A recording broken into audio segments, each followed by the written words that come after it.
ঘড়িতে ঠিক রাত 12টা। সবাই ঘুমিয়ে গেছে, শুধু রিহানের চোখে ঘুম আসছে না। ফোনটা হাতে নিয়েই স্ক্রিনের দিকে তাকিয়ে থাকে রিহান। সেই নামটা আজও মুছে ফেলতে পারেনি, মায়া।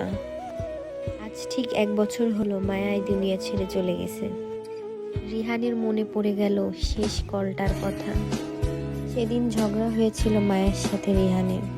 তখন রিহান রাগের মাথায় মায়াকে বলেছিল, তুমি চলে গেলেও আমার কোনো যায় আসে না।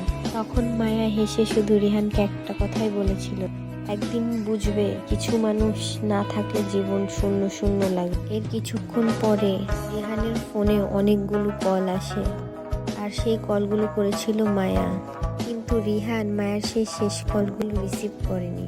কিন্তু কে জানতো সেগুলোই ছিল মায়ের শেষ কল। ভেবেছিল সকালে সব ঠিক করে নেবে, কিন্তু কে জানতো মায়ের সাথে আর তার কখনো কথা হবে না। এগুলো ভাবতে ভাবতে রিহানের চোখ দিয়ে দুপুটো জল গড়িয়ে পড়লো।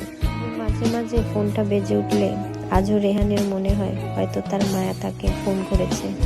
কিন্তু ফোন খুললেই শুধু শূন্যতা।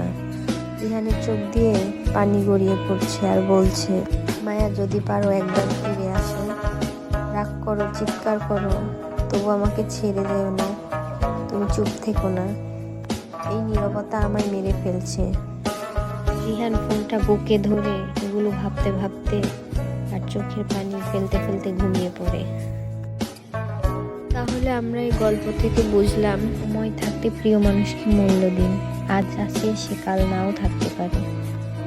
ভালো থাকবেন, সুস্থ থাকবেন সবাই। আবারও দেখা হচ্ছে নেক্সট কোনো ভিডিওতে।